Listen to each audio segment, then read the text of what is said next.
দিকে দিকে বিক্ষোভের ছবি আর শুরুতেই রানীগঞ্জের দিকে নজর রাখতে হচ্ছে, কারণ রানীগঞ্জের বিডিও অফিসের সামনে বিক্ষোভ, রাস্তা অবরোধ করে বিক্ষোভ। বিজেপির পানীয় জলের দাবিতে প্রতিবাদে সামিল বিধায়ক অগ্নিমিত্রা পল। একদম দেখা যাচ্ছে রাস্তায় বসে প্রতিবাদ, যে ছবি আপনাদের দেখাচ্ছি, রাস্তায় বসে প্রতিবাদে সামিল বিজেপি।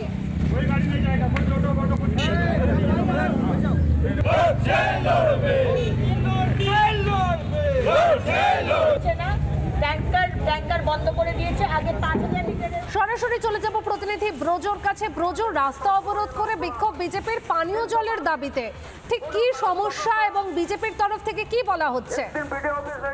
তারিখটা ছিল 9/5/2025। সেই দিন বামপন্থীরা এখানে দেখো, একেবারে এই মুহূর্তে আমি যেখানে দাঁড়িয়ে আছি সেখানে দেখতে পাচ্ছ যে এলাকার মানুষ জল না পেয়ে অগ্নিমিত্রা পালের নেতৃত্বে রাস্তা অবরোধ করে রাস্তায় হাড়ি কলসি নিয়ে, ফাঁকা কলসি নিয়ে তারা কিন্তু রাস্তায় বসে পড়েছেন। আমরা জানি যে গত কয়েক মাস আগে দামোদরের যে পিএইচির যে ব্রিজ, সেই ব্রিজ ভেঙে গিয়েছিল, যেখান থেকে পাইপ লাইনে জল তুলে সরবরাহ হতো, সেই জল পরিষেবা ব্যাহত হয়েছে। সেই সময় এখনো স্বাভাবিক হয়নি। স্বাভাবিকভাবে এলাকায় বিভিন্ন এলাকায় কিন্তু পানীয় জল পৌঁছাচ্ছে না, এবং সেই দাবিতে এলাকার মানুষ আজকে কিন্তু হাড়ি কলসি নিয়ে রাস্তায় নেমেছে এবং রাস্তায় বসে পড়েছেন অগ্নিমিত্রা পাল, আসানসোল দক্ষিণের বিধায়ক। আমরা একটু কথা বলার চেষ্টা করি যে কেন রাস্তায় বসতে হচ্ছে।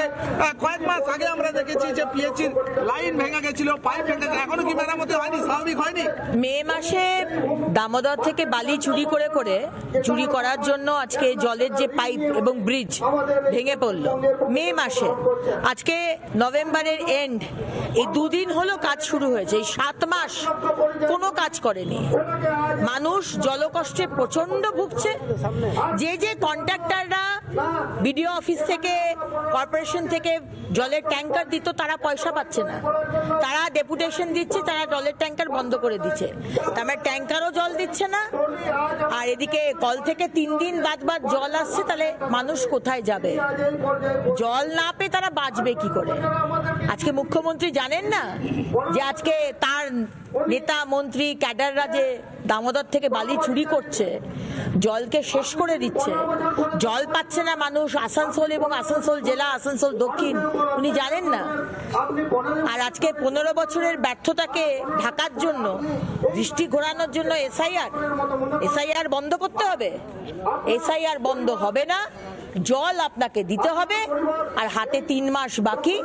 পশ্চিমবঙ্গের মানুষ, আসানসোল দক্ষিণের মানুষ বুঝে গেছে যে আমাদের যদি জল দরকার হয় বা অন্য যেসব পরিষেবা, আপনার সরকার দিতে পারবে না। সরকার বদল হোক। এই মুহূর্তে আপনারা কার দ্বারস্থ হয়েছেন, কার কাছে দাবি জানাচ্ছেন? আমরা এখানে বিডিও অফিসের সামনে বসে আছি। আমরা এই ডেপুটেশন দিতে যাব, কিন্তু রাস্তায় আমরা গ্রামের সমস্ত মহিলারা, এরা কিন্তু কোনো দলের নয়, এরা সাধারণ মা বোনেরা যাদের দূর গিয়ে জল আনতে হয়। সারা দিনে একটা বালতি জল, চান করব, রান্না করব না বাথরুমের ইউজ করব, ওরা জানে না। একটু সাধারণ মানুষের সঙ্গে কথা বলি, যারা জলের কলসি নিয়ে বসে আছেন, একটু কথা বলার চেষ্টা করি। কি অবস্থা আপনাদের? কি অবস্থা? গ্রামে এখনো পর্যন্ত বাড়ি কল পৌঁছেনি। কিছু বাড়ি গেছে, কিছু বাড়ি যায়নি। কখনো জল আসে, কখনো জল আসে না। আর আপনারা জল পাচ্ছেন কোথায়? ওই যখন তখন। একদমই ব্রজো, রানীগঞ্জের সেখানে নানা ধরনের কন্টেন্ট দেখার জন্য লাইক করুন, শেয়ার করুন আমাদের ফেসবুক পেজ, সাবস্ক্রাইব করুন আমাদের ইউটিউব চ্যানেল। পাশাপাশি অন্যান্য ব্রেকিং নিউজের জন্য অবশ্যই চোখ রাখুন রিপাবলিক বাংলায়।